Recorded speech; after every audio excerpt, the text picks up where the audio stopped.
Was Ravana really a villain? When I was at university in Australia, some Indian students used to call me Ravana, not because of anything I had done, not because I looked like him, simply because I was Sri Lankan. At the time, I laughed. But the joke stayed with me because it made me realise something. Most people think they already know who Ravana is. He's the villain, the king who kidnapped Sita. The enemy defeated by Rama, end of story, or is it? Because growing up as a Sri Lankan Tamil, I occasionally heard a very different version. Not a version that denied the Ramayana, not a version that tried to rewrite the story, but a version that asked a different question. What if Ravana was more complicated than the villain we often imagine?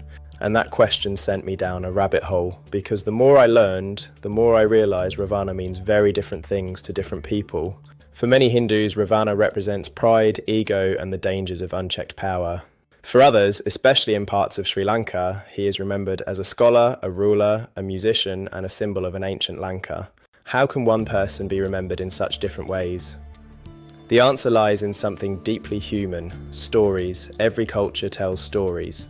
And depending on where you stand in the story, the hero of one tradition can become the villain of another. Across South Asia, Ravana has been remembered in many ways. Some traditions describe him as a brilliant scholar who mastered the Vedas. Others remember him as a gifted musician and inventor. Some stories portray him as a master of astrology and medicine. In Sri Lanka, there are legends connecting Ravana to mountains, caves, waterfalls, and ancient kingdoms. Whether these stories are history, mythology, or a mixture of both is still debated, but the stories themselves are fascinating because they reveal what different communities value and choose to remember. One of the aspects that often surprises people is how some traditions describe Ravana's treatment of women. Now, before we continue, it's important to remember that mythology is complex and interpretations vary. But many people who view Ravana positively point to the fact that despite abducting Sita, he never forced himself upon her. Instead, according to the story, he repeatedly tried to persuade her to choose him willingly. That does not excuse his actions. Taking someone against their will is still wrong. But it does create a more complicated picture than a simple monster or villain.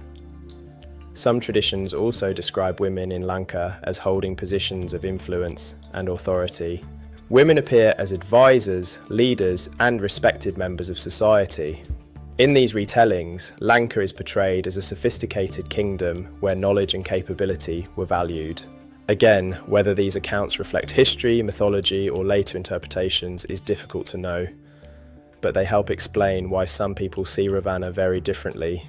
For them, Ravana is not remembered simply as an antagonist. He is remembered as a ruler, a scholar, a devotee, a son who deeply respected his mother, a brother who fiercely defended his sister, a king who represented the power and pride of Lanka.